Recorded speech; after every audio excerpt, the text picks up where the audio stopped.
Hello, welcome to my channel and my first ever vlog. So today I wanted to go out and do some walking because I haven't gone out in a while, but I got lost.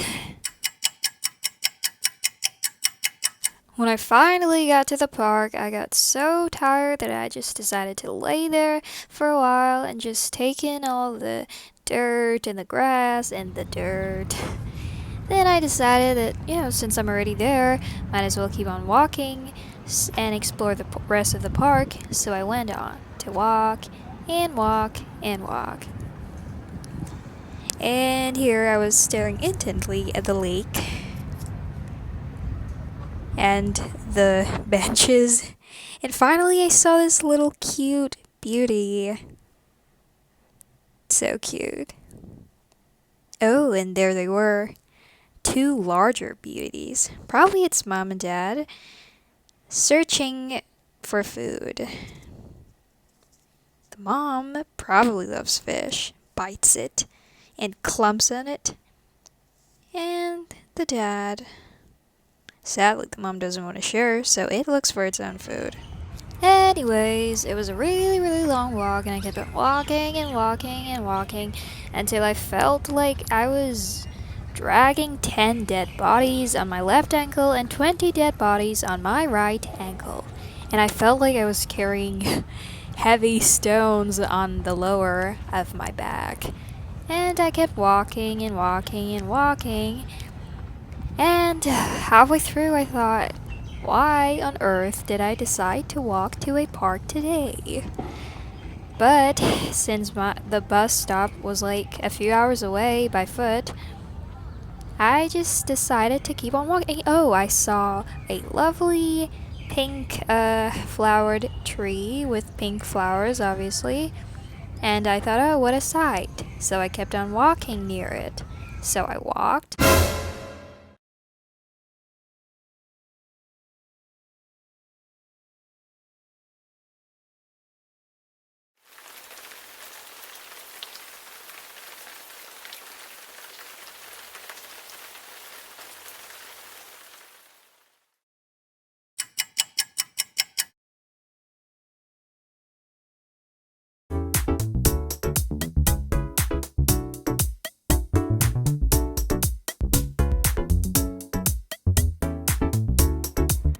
For this book, I wish I'd read it as a child, but I only watched the Disney remake of this tale.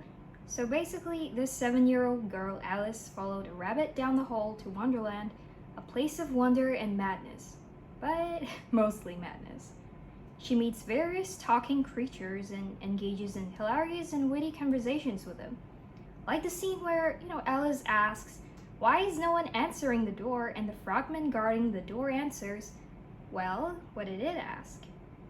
I also last liked the scene where the king and queen held on a trial to find the criminal who stole the queen's tarts, and of course the popular "off with his her head" by the Red Queen.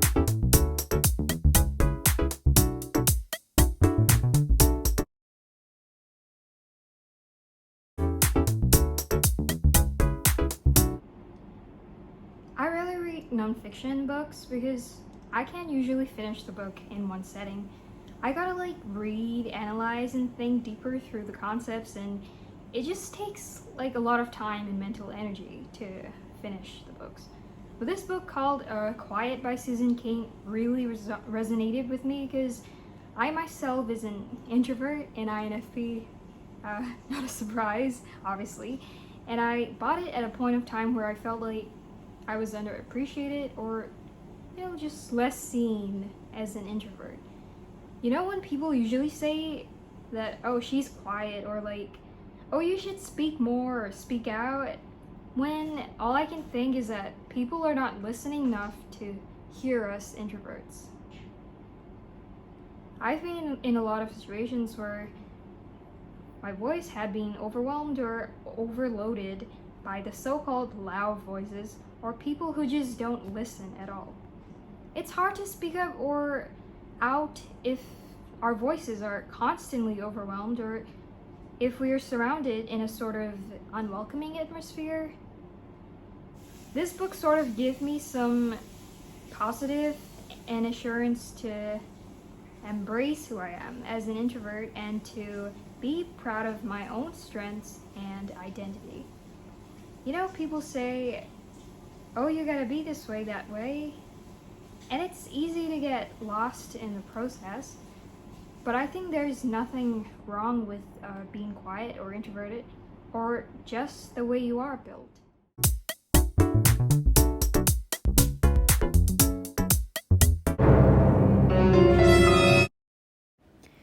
I first picked up this book called The Vampire Queen, thinking it'd be like, a badass story with a badass female protagonist, but this just turned out to be like a huge letdown. And I just got so bored the moment I read a few pages in. Basically, the story goes like some random old vampire dude found this girl, aka the female lead, and tells her that she's the chosen one, the chosen vampire queen. I feel like this book's like just not it for me, and it feels a bit too childish for my preferences. Maybe it's written for like a younger audience, but it just feels, how do I say, like too silly at times and a bit unrealistic. So I thought maybe I'll see how other people reviewed about this book on Goodreads.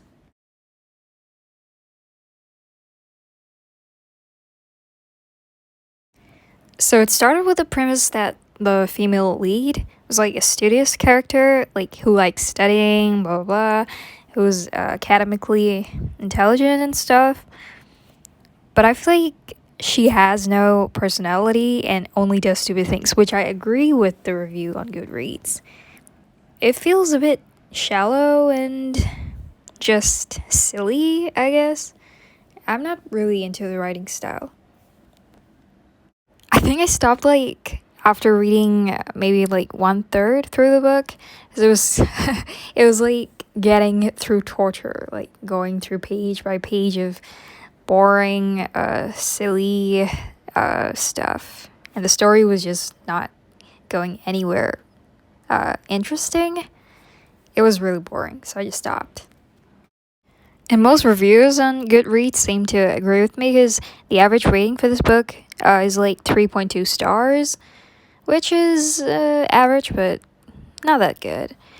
And I feel like I really regretted buying this book, because I was anticipating for like a really cool, fun, and like adventurous story, but it was a huge letdown.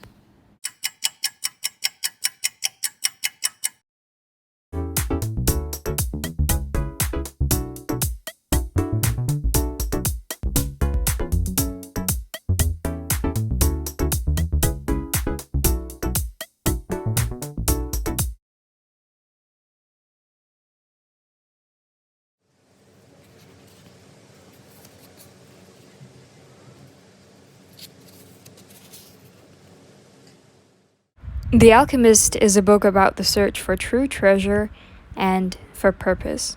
A shepherd travels across the land in search for treasure, sold his flock of sheep, and loses his money to a thief in a new land. He starts over at this antique shop he finds on a hill.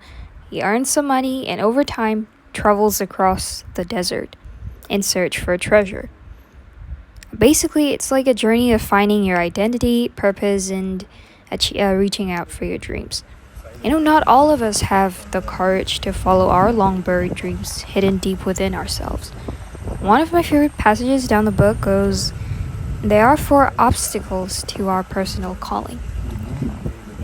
First, we are told from childhood onwards that everything we want to do is impossible.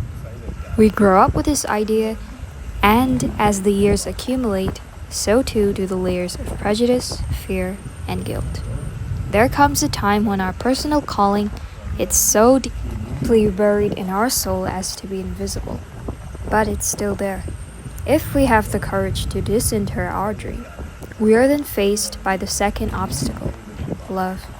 We know what we want to do, but are afraid of hurting those around us by abandoning everything in order to pursue our dream. We do not realize that love is just a further impetus, not something that will prevent us going forward, and that those who genuinely wish us well want us to be happy and are prepared to accompany us on that journey. Once we have accepted that love is a stimulus, we come up against the third obstacle, fear of the defeats we will meet on the path. But fear of defeats, when defeats are necessary or not, they always happen. They're bound to happen. When we first begin fighting for our dream, we have no experience and make many mistakes.